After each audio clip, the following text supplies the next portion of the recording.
Oi, irmãos, paz do Senhor, bom dia a todos. Vamos começar mais uma live em EBD domingo de manhã. Uh, Queria começar com uma oração primeiro e já partir para o assunto, porque eu creio que seja um assunto denso, então creio que consuma várias horas, vários minutos aí. Senhor Deus, estamos aqui para te agradecer por mais esse dia, com a tua graça, com a tua compaixão sobre nós, Deus, com esse sol, com esse dia maravilhoso que o Senhor nos concede. Te agradeço, Senhor, pela tua graça manifestada sobre nós, ó Deus. Senhor, eu peço que nos abençoe nessa manhã de EBD, onde estaremos tratando do assunto extremamente relevante para nossas vidas, ó Deus, visto que vivemos em um mundo civilizado e que somos sujeitos a um Estado. Eu peço a Ti, Senhor, que nos conduza em sabedoria, Deus, através dos estudos e que com isso o Senhor seja glorificado em nossas vidas. Abençoa os que estão vendo, abençoa os que vão ver depois. Peço-te para a honra e glória do teu nome. Amém. A base pela qual eu vou trazer esse assunto, né, conversar sobre esse assunto com vocês, é esse livro do Norman Geisler, sobre ética cristã. Um livro excelente, irmãos, que vale muito a pena a leitura.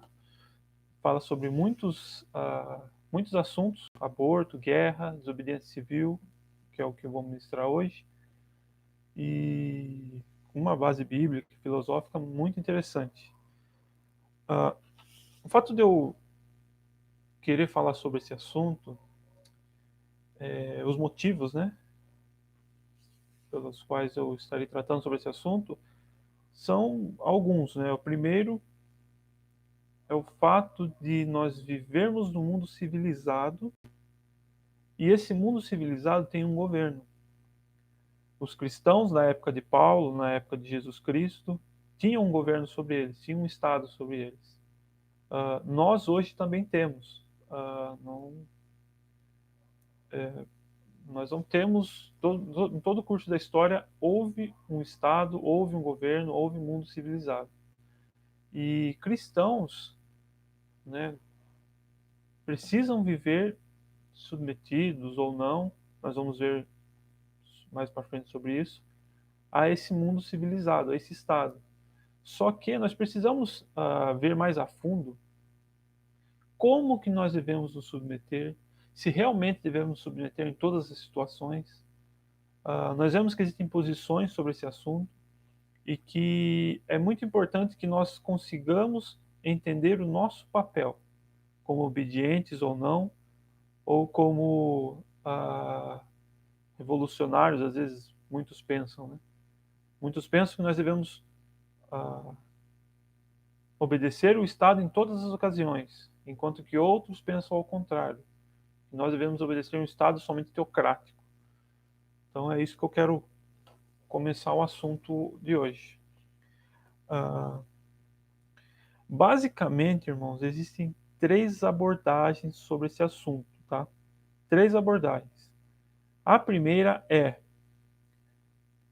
patriotismo radical, ou seja, meu Estado, estando errado ou não, devo obedecer. A segunda abordagem é o anarquismo, ou seja, desobediência em qualquer situação, em qualquer lei, em qualquer posição do Estado. E a terceira é a submissão bíblica, pela qual eu acredito que nós devemos nos ater mais a fundo. Eu não vou falar aqui de anarquismo, porque anarquismo não há argumentação nenhuma baseado na Bíblia. O anarquismo é algo que é totalmente rejeitado. Você não vê nenhuma situação na Bíblia que o anarquismo, que é uma posição na qual você rejeita toda a lei do Estado e desobedece em qualquer maneira, não há nenhuma base bíblica, nenhum trecho bíblico que dê fundamento a isso. Então, isso já está rechaçado.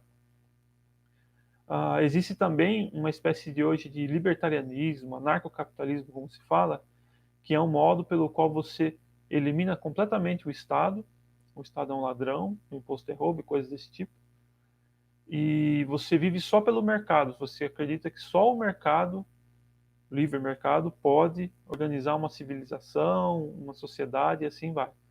Isso é algo também que, biblicamente, analisando biblicamente, você não tem bases suficientes para isso, você não tem fundamentos. Partindo agora para o patriotismo radical, e aqui eu gostaria de chamar sua atenção, porque muitas vezes nós vimos pessoas pregando, muitas vezes nós vimos pessoas dizendo, nós já vimos isso em discursos de governos, pessoas usando Romanos 13 como base para um patriotismo radical, ou seja, o Estado devemos obedecer, devemos sofrer qualquer circunstância. Não é bem assim. O patriotismo radical tem a seguinte máxima: meu país, certo ou errado. E você vê que eles têm algumas argumentações, algumas justificações para essa frase que eu acabei de falar. A primeira argumentação é que Deus ordenou os governos. Você vê isso em Romanos 13:1, que Paulo fala: não há autoridade que não venha de Deus, e as que existem foram ordenadas por ele. Essa é a primeira argumentação, né, que o patriota radical utiliza para defender a sua posição. O segundo argumento é: Deus espera obediência aos governos humanos. E aí ele usa passagens de 1 Pedro 3, 5 a 6. E segundo Paulo também, você vê em Tito 3, 1, ele fala: recorda-lhes de que devem estar sujeitos aos governantes e às autoridades, ser obedientes. Interessante isso, né, irmãos? Deus espera a obediência aos governos humanos baseado nesses trechos. O terceiro argumento aqui é que obediência é necessária mesmo quando o governo é mau, é tirano. Nós, no Brasil, nós não passamos esse tipo de situação ainda. Porém, você vê num lugar como a China, num lugar como a Coreia do Norte, num lugar como alguns países da África, onde há um governo ditatorial, pessoas argumentando dessa maneira, que devemos obedecer mesmo quando o governo é mau. E aqui ele tem várias justificativas, como quando Paulo exortou a Deus, sujeitar às autoridades do governo, como estando a serviço de Deus, Romanos 13, 4. Paulo, e você vê que o contexto desse texto, Romanos 13, é o imperador Nero. Muitos já conhecem, mas aquele que não conhece, o imperador Nero foi um imperador, de início, um imperador que governou bem o Império Romano, mas que depois se tornou muito cruel. E mesmo assim, Paulo o chama de servo de Deus em Romanos. E Deus disse a Daniel, você tem o livro de Daniel, onde diz que o Altíssimo tem domínio sobre os reinos dos homens e o dá a quem quer. Daniel 4:32. E algumas vezes isso inclui o mais humilde, versículo 17. E com franqueza também Pedro nos diz: sujeitai-vos a toda autoridade humana por causa do Senhor. Ou seja, nós estamos obedecendo a autoridade, nós estamos obedecendo a Deus. E, então, nós devemos obedecer em qualquer situação à autoridade. Com base nessas passagens, a conclusão é da questão do patriotismo radical. O cristão acredita que obedecer ao governo é obedecer a Deus. Então, o patriotismo radical diz que obedecer ao governo é obedecer a Deus em quaisquer circunstâncias. Ele usou Romanos para justificar, ele usou 1 Pedro, ele usou Tito. E só que, irmãos, o problema de utilizar essas passagens é que elas estão fora de contexto. Você pega Romanos 13, você vê Paulo dizendo, considerando Nero como um servo de Deus, e você considera que o contexto no qual Paulo estava escrevendo essa carta, que provavelmente era ano em que Nero iniciou o seu reinado, né, o seu império, o seu governo, nessa época que Nero iniciou, que provavelmente Paulo escreveu essa carta, que era o governo de Nero. Ele não havia perseguição ainda, não havia tirania, não havia crueldade que Nero realizaria anos depois. Você percebe o contexto da carta. Então você percebe que Paulo diz, sujeitar essas autoridades, porque essas autoridades estão sendo boas no primeiro momento. Só que em contraste a isso, você vê Apocalipse 13, em que não há um governo bom, mas sim um governo tirano. E aí você não vê uma questão de obediência a um governo tirano. Nós vamos ver sobre isso mais para frente. Avaliando essa questão mais a fundo do patriotismo radical, nós temos algumas objeções importantes a definir. A primeira objeção é: Deus ordenou o governo e não a maldade praticada pelo governo. Uma coisa é você obedecer o governo nas questões gerais que não afetam a moral, a nossa moral que aprendemos dos princípios cristãos. Outra coisa é obedecer à maldade praticada pelo governo e compelida a nós. Deus ordenou o governo, mas ele não aprova, em nenhum momento Deus não aprova a maldade praticada pelo governo. E no próprio capítulo 13 de Romanos nós vemos isso, que a autoridade do governo é serva de Deus para o teu bem. Romanos 13:4 fala sobre isso. Então, você tem a autoridade do governo na qual pune o mal e faz o bem a nós como cidadãos. Não existe nenhuma indicação, ou em qualquer outro lugar da Bíblia, em que Deus se agrada de governantes maus. Então você vê que já temos uma primeira objeção importantíssima aqui sobre essa questão do patriotismo radical.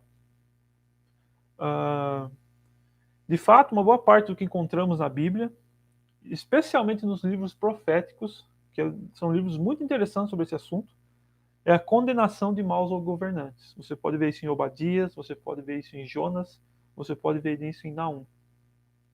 Os profetas condenando aqueles governantes pelo seu desserviço, trazendo atitudes más, fazendo decretos maus e coisas desse tipo. Isaías disse: ai dos que decretam leis injustas e dos que escrevem decretos opressores.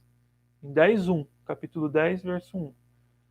Então você percebe já a primeira objeção importantíssima. Deus ordenou o governo, mas em nenhum momento ele aprova a maldade praticada pelo governo. Segunda objeção, a obediência ao governo não é irrestrita. A Bíblia não fala sobre isso, em que devemos obedecer ao governo sem restrições. É verdade que Deus demanda obediência às autoridades, contudo, essa obediência traz limitações. Pedro disse às autoridades, em Atos, capítulo 4, verso 19, julgai se é justo diante de Deus dar ouvidos a vós e não a Deus. João falou acerca do remanescente fiel em Apocalipse 13, no qual diante da tribulação não se submete às ordens idólatras do anticristo, que basicamente é um governo. E aí, em cada um desses casos, a implicação é óbvia. O governo não deve ser obedecido quando ocupa o papel de Deus, exerce o papel de Deus. E nós vemos isso muito recentemente, né? Na Segunda Guerra Mundial, governantes que se tornaram ditadores, como Hitler, como Stalin, como Mussolini e como Getúlio Vargas aqui no Brasil, pessoas que quiseram deificar a sua personalidade e o seu governo como objeto de culto. E nós vemos isso também no contexto de Paulo, no Império Romano, né? O contexto de Apocalipse 13 é o governo do imperador Domiciano. O imperador Domiciano, ele começou a estabelecer uma prática na qual ele deveria ser adorado em vida. Os imperadores romanos, eles eram adorados como deuses após a morte. Mas Domiciano, nessa época de Apocalipse 13, já começou a mudar a situação, falou: não, eu sou um deus aqui, eu sou uma divindade, então em vida eu preciso ser adorado. Então você percebe que quando esses governantes tomam esse papel de Deus, no qual eles recebem a idolatria, e ao invés de serem apenas um representante de Deus fazendo o bem e punindo o mal, isso não devem ser obedecidos, de maneira alguma. Deus não se agrada disso. Nós não precisamos obedecer às maldades do governo. Se o governo pratica algo bom e promulga uma lei boa, então obedeçamos, submetemos a isso. Mas as maldades não. A Bíblia ensina obediência aos governos, mas não exige obediência às maldades produzidas pelo governo. Isso fica claro, irmãos, em Êxodo 1, que as parteiras hebreias recusaram matar os bebês por ordenança de um governo egípcio, de um faraó. O faraó ordenou a matança dos primogênitos, dos primogênitos foi lá no Novo Testamento, que inclusive foi um outro caso de desobediência. Mas as parteiras não mataram bebês como haviam lhes ordenado. O mesmo fato pode ser atestado na disposição dos 3 jovens diante de Nabucodonosor, Daniel 3, né? Uma passagem que conhecemos muito bem. E obediência cega às maldades de um governo não é uma questão de patriotismo, não é uma questão de que você está obedecendo a Deus. É pura estupidez. Submissão irrestrita a um governo opressor não é patriotismo, é estupidez. Trata-se de adoração ao próprio país. Então você percebe que obedecer a um governo que está praticando o mal, sendo tirano, na verdade, você está sendo um idólatra. Idolatria ao Estado. E hoje nós vemos isso com muita frequência, principalmente em países muçulmanos e países comunistas. O Estado é um ídolo, o Estado é aquele no qual eu deposito todas as minhas esperanças e no qual nos trará um futuro bendito. Como foi explicado com clareza,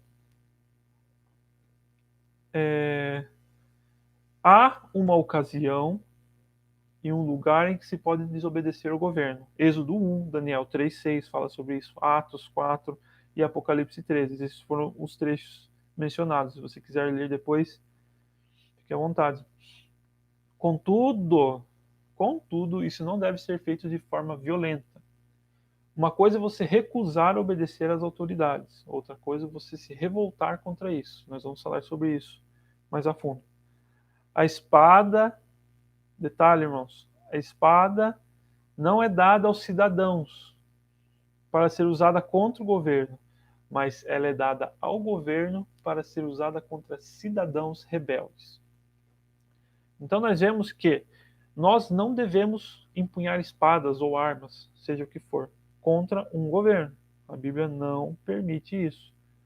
Mas ela permite a espada ao governo, as armas ao governo, para que esse puna o mal contra o bem. Recusar obedecer é uma coisa, se revoltar já é outra diferente. Vamos falar sobre isso.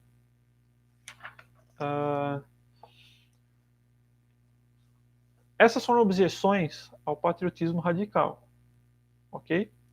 Agora, nós vamos falar sobre a submissão bíblica, que é a terceira abordagem, e na qual tem fundamento bíblico para que nós possamos praticar em nosso contexto como cidadãos.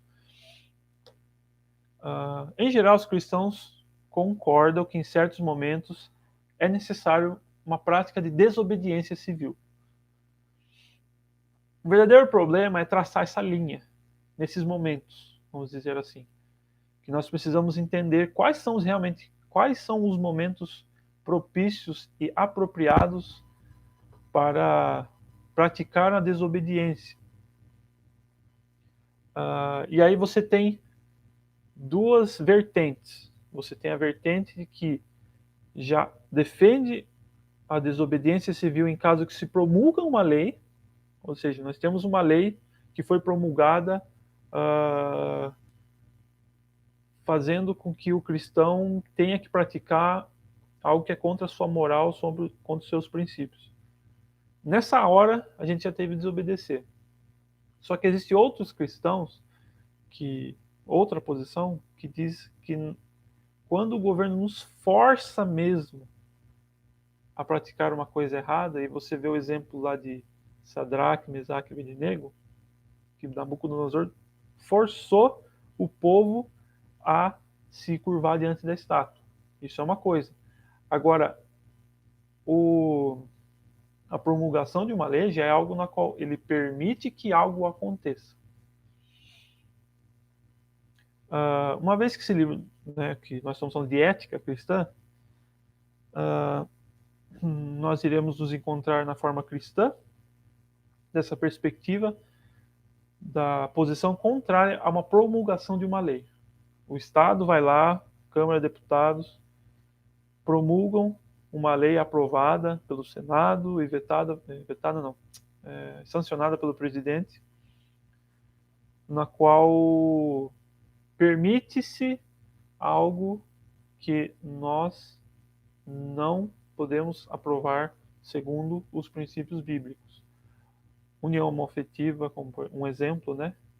A união civil hoje se é permitida. O aborto se é permitido hoje, né? Em casos, se não me engano, até o terceiro, quarto mês, eu não me lembro muito a fundo essa lei. Ela permite que isso aconteça, que essas práticas aconteçam. Porém, ela não força. Sobre isso que nós vamos falar. O primeiro argumento a favor da posição que é contrária à promulgação de uma lei que permite uma prática contra os princípios cristãos é: o poder governo não é absoluto. Eles dizem isso. Os reis não possuem um poder absoluto, os reis, os presidentes, os deputados, os senadores, assim vai, em seus regimes, para fazer o que quiser, mas o poder deles está limitado pela palavra de Deus. E até mesmo todos os homens estão sobre a lei e não acima da lei. Nós vivemos num contexto que é assim hoje, né? Nós temos a lei acima do governo, que é o segundo já argumento. A lei está acima do governo. Então a verdadeira lei é a lei de Deus e não do governo. Francis Schaeffer, que é um filósofo excelente, nosso cristão, ele que está argumentando aqui sobre isso. Governos que legislam de modo contrário à lei de Deus são tiranos. De acordo com Schaeffer, a lei está fundada na lei de Deus. E a tirania foi definida como o ato de governar sem as sanções de Deus. Nesses casos, pode-se haver uma desobediência. Cidadãos devem resistir a governos tirânicos, é o quarto argumento. Não apenas desobedecer a um governo, mas ele também resistiu de forma ativa. E aí se fala de protestos, manifestações pacíficas. Quando qualquer órgão do governo ordena algo contrário, aqueles que se encontram no comando desse órgão abrem mão da sua autoridade, não devem ser obedecidos, incluídos aí o próprio governo. Um exemplo contemporâneo de tirania do governo, é a questão do aborto, que é hoje algo pelo próprio governo permitido, e isso não tem base bíblica, o aborto. E também um fato interessante que nos Estados Unidos, eu não sei se no Brasil aconteceu isso, mas nos Estados Unidos fala que o ensino criacionista, né, sobre a origem do universo, começou a ser substituído pelo ensino darwinista. O interessante é que essa substituição aconteceu em forma de lei, em forma de ação do Estado. O Estado falou: ó, a partir de hoje vocês não vão mais ensinar questões de criacionismo, a revelação, baseado na revelação bíblica, mas vocês vão ensinar questões do darwinismo, do evolucionismo, que tem bases científicas. Então isso é um modo de o governo fazer com que nós aprendamos, ensinamos a nossas crianças algo que não está a favor da palavra de Deus. Isso é um ato de tirania. E esses argumentos que eu acabei de falar são referentes à promulgação de leis, tá? Em que o governo permite essas coisas. Agora existe posição contrária à compulsão, compelir, obrigar, em que o governo nos obriga a fazer algo. Desobediência a leis que nos compelem a fazer o mal. Há ocasiões em que nós devemos desobedecer a lei, mas, nesse caso aqui, é quando se ordena o mal, quando se obriga a prática de ações perversas, quando se nega a liberdade e quando se faz uma religião opressiva. Uma coisa que eu acho interessante é todo governo um tirano, ele tem uma religião, se torna uma religião. Um exemplo disso é a Alemanha nazista. Para quem não sabe, irmãos, o governo de Adolf Hitler, próprio Adolf Hitler, se iniciou, se fundamentou numa doutrina da raça ariana. E eles também utilizaram, subverteram o cristianismo, as doutrinas do cristianismo, criaram uma heresia baseado no protestantismo liberal das igrejas luteranas. Ou seja, o protestantismo liberal é uma erva daninha que acaba com todo o jardim, acaba com tudo. O protestantismo liberal, ele não acreditava que Jesus era divino, mas que Jesus era um personagem histórico. Ele não acreditava nas questões sobrenaturais da Bíblia. Aí o que o Estado alemão fez? Utilizou dessas doutrinas, pegou dessas doutrinas que já são heresia, e criou um próprio cristianismo, que é chamado de cristianismo positivo, e utilizou isso como uma religião oficial do governo nazista. E você percebe que essa religião era uma religião imposta aí às pessoas. Ou seja, e lógico que Hitler gostaria de se tornar um deus, então, em muitos casos, ele fez com que Jesus Cristo fosse tirado de sua divindade, que fosse um exemplo de luta contra o povo judeu, povo pelo qual Hitler odiava. E aí Hitler se tornava o deus dessa religião, na qual as igrejas na época teriam que prestar culto e elogiar e falar bem sempre do governo nazista na época no qual existia. A diferença entre as duas visões da promulgação da lei que permite e da compulsão, o governo ordenar você fazer algo, fica mais evidente fazendo essas duas ilustrações. Um exemplo. De acordo com a posição contrária à promulgação de lei, o cidadão deve desobedecer ao governo quando este proíbe que se ensine o criacionismo no ensino do sistema público de ensino. O governo proíbe o criacionismo no sistema público de ensino. Limita a verdade, né, dos criacionistas expressarem suas opiniões, manifestações, que baseadas na palavra de Deus. Por outro lado, de acordo com o que é definido pela posição contrária à compulsão, aquele que compele, que obriga o governo, os cristãos não devem desobedecer essa lei. Então, assim, irmãos, promulgação, compulsão. O governo promulgou a lei proibindo ensino criacionista. Aqueles que são contrários à promulgação de lei têm que desobedecer essa lei, continuar ensinando. E aqueles que são contrários à compulsão, à obrigação, têm que obedecer essa lei sim. Porque, até certo ponto, ela não está ferindo a liberdade que os cristãos ainda têm de se manifestar, né, de pregar a palavra de Deus e coisas desse tipo. Se o governo ordenasse que o criacionismo não deveria ser ensinado em nenhum lugar, isso seria opressivo e não deveria ser obedecido. Isso é uma coisa.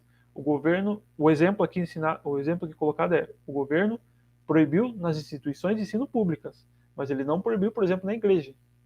Entendeu? Então, aí está a diferença. A desobediência ocorre no momento em que o governo proíbe em todos os lugares o ensino do criacionismo. Agora, usando base bíblica para a posição contrária à ordenação do governo para que nós possamos pregar a palavra de Deus ou viver de forma cristã nesse mundo. Há várias passagens da Bíblia, irmãos, que registram atos de desobediência civil. E eu vou falar sobre várias dessas passagens aqui. E os elementos essenciais em todas essas passagens são: o primeiro, uma ordem que tinha sido emitida por uma autoridade divinamente constituída, que é contrário ao que a palavra de Deus diz. Esse é o primeiro elemento. Segundo elemento, o ato de desobediência daquela ordem. Por fim, um tipo implícito ou explícito de aprovação divina pela recusa em obedecer às autoridades. Existe um padrão nessas passagens bíblicas que eu vou colocar sobre a desobediência civil. E esse padrão insiste em: primeiro, o governo te obriga a fazer algo que está contrário à palavra de Deus. Segundo, as pessoas desobedecem, os cidadãos aqui retratados. E terceiro, você tem uma aprovação divina sobre essa desobediência. Primeira passagem, irmãos, você vê em Êxodo 1, 15 e 21. Acabei de falar das parteiras hebreias, que elas recusam a matar bebês inocentes. O versículo fala aqui em 17: temeram a Deus e não fizeram como o rei do Egito lhes havia ordenado. O rei do Egito, que se considerava uma divindade, algo desse tipo, e não estava ordenando algo que Deus se agradava. Como resultado disso, você vê no versos 20 e 21, Deus foi bom para com as parteiras e lhe permitiu que tivessem suas próprias famílias. É um ato em que um governo obrigou as parteiras a matar as crianças e elas não o fizeram, desobedeceram.